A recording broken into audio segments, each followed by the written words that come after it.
Both Don and Sue look like the kind of people you'd like to know, don't they? Watch the little things, Joe. All through the day, others are looking at you. Well, what was I doing wrong?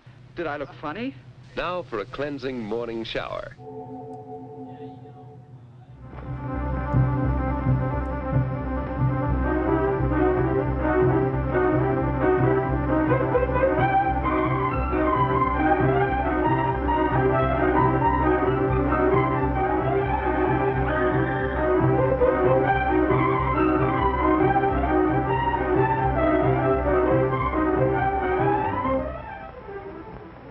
Pretty clever bird, the parrot. He can actually talk, pronounce words. Of course, he has no idea what the words mean, so we never take him seriously. Unfortunately, that's not true with gossips. They use words just as carelessly as the parrot, but sometimes we take them seriously, and often innocent persons are harmed. You see, gossips don't stop to think that words are dangerous. They influence our national life, and in war, they are powerful weapons. Gossips toss words around as carelessly as parrots, with no more sense of the harm they can do. Did I hear somebody say gossiping is monopolized by women? Far from it. Anyone who uses words carelessly, especially to talk behind someone's back, is a gossip. Let me tell you a little story about a gossip. This is Marion High, my school. I'm the principal, George Eastmore. There were some people in my office this particular morning, Mr. and Mrs. Gage and their daughter, Jean. They told me Jean would have to leave school. Why? Because of the malicious gossip about her. I was shocked, and I asked for details to see if we could do something about it. We began talking, even though Jean thought it was already too late. Mr. and Mrs. Gage had opened a grocery store at the start of the term, and Jean helped out after school.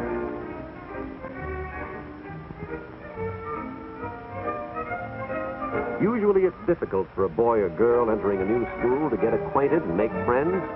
But in Jean's case, it was easy. She's a very good artist. Her first drawing won a school award, and the prize-winning picture was posted on the bulletin board. That seemed to open the doors for her. All the girls were interested and anxious to meet her. The first friend she made was Janice Nelson. Of course, Marion High is coeducational, and the other half of our student body is always interested in a pretty, popular new girl. So while Jean's new friend Janice Nelson was introducing her to some of the other girls, Jack Monroe and Bill Ellis, our two ranking Casanovas, were making a little bet as to which would make the first date with her.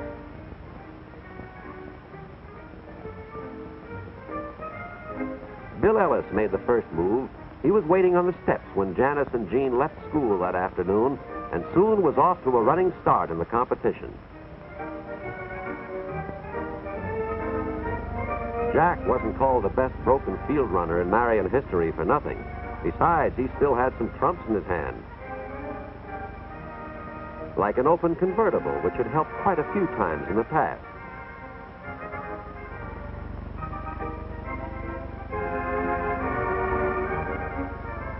Bill didn't know it yet, but he was about to be outmaneuvered by an old trick, the fake flat tire.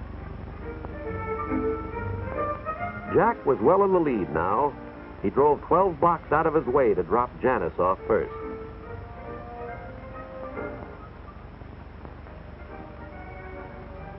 Then he took his time getting Jean back to the grocery store.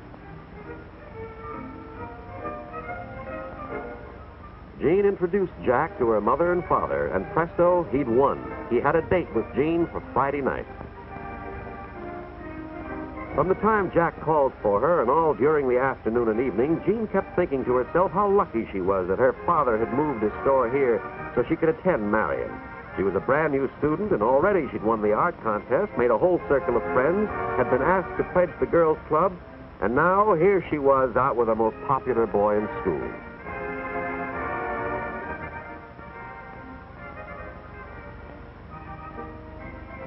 But when they drove home, Jean began to learn a little more about Jack.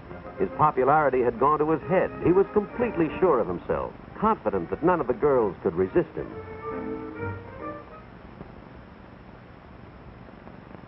Jean's slap didn't hurt his face, but it certainly injured his pride. He tried to laugh it off, but he was thinking that he'd have to get even. Jack didn't lose any time giving the other boys a highly colored version of the date.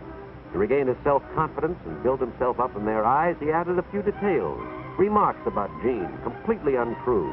But then, gossips seldom worry about the truth. Now the gossip began to spread. Bill Ellis colored it a little more and passed it on.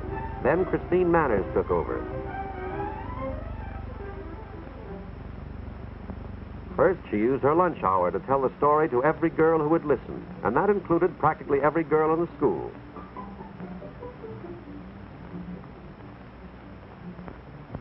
When she got home, she took over the telephone to call all those she'd missed. Yes, gossip spreads like wildfire, especially with the help of girls like Christine. And by the end of the day, the harm was done. Jean's reputation was ruined. The next morning, Christine still wasn't through. She'd been jealous of the new girl's popularity and talent from the start. Now was her chance. But the picture gave Jean her first inkling that something was wrong. She knew it had been torn down deliberately. She asked her friend Janice if she'd done something wrong, but Janice was too uncomfortable, embarrassed to tell Jean to her face. Everyone took pains to ignore her. She felt like an outcast, yet couldn't imagine why. Jean was hurt and bewildered. Marion High had seemed so wonderful only last week. Now it was like a completely different school. Gossip. Jean was lonely and miserable all week, but she was still hopeful that once she was initiated into the girls' club, things would be better. However, Jean had already been blackballed even before the club's scavenger hunt had started. But instead of telling her, the club president had made Jean's assignments far more difficult than the other girls, hoping Jean would fail, thus disqualifying herself.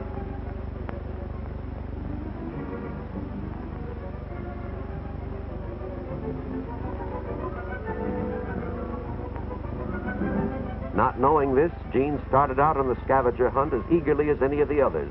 She was willing to work twice as hard as the other pledges to be initiated. The rest of the pledges had finished their assignments and had been notified of their acceptance before Jean returned. Now the girls were really embarrassed.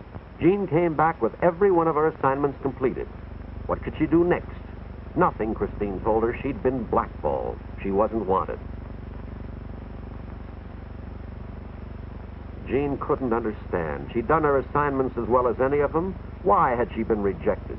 Christine said Jean knew very well why, because they didn't want her kind of girl in their club. Jean still didn't understand. Janice finally had to explain that they all knew about her, about Jack's story. Jean was stunned. How could anybody believe that about her?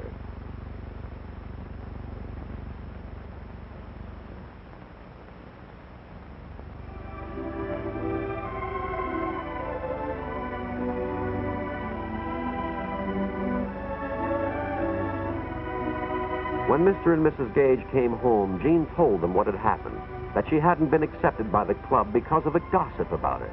She said she was quitting school. So that's the story she told me. That's why the Gages came to see me. They agreed with Jean it would be better if she left school.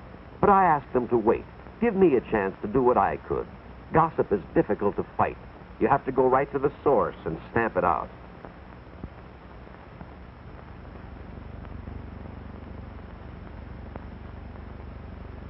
That's exactly what I did. I called in Jack Monroe, asked him point blank if he was the gossip. Jack was surprised. He thought only women gossiped. Men just, well, talk.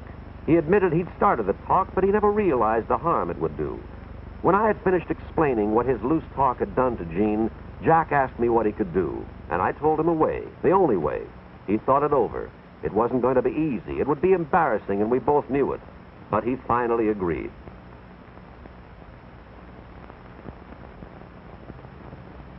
Give Jack credit. He went through with it.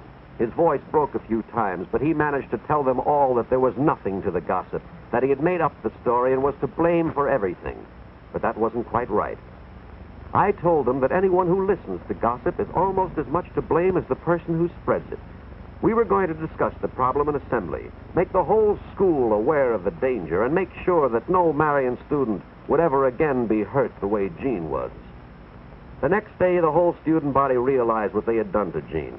Now they wanted to make it up to her. She made a fresh start and was soon one of Marion's most popular girls, one of our real leaders. What could have been another gossip tragedy had been a happy ending. But don't forget this. there needn't have been so much as a near tragedy if our students, instead of imitating this bird, the gossipy parrot, had instead copied three far wiser creatures, the three little monkeys, who see no evil, hear no evil, and speak no evil.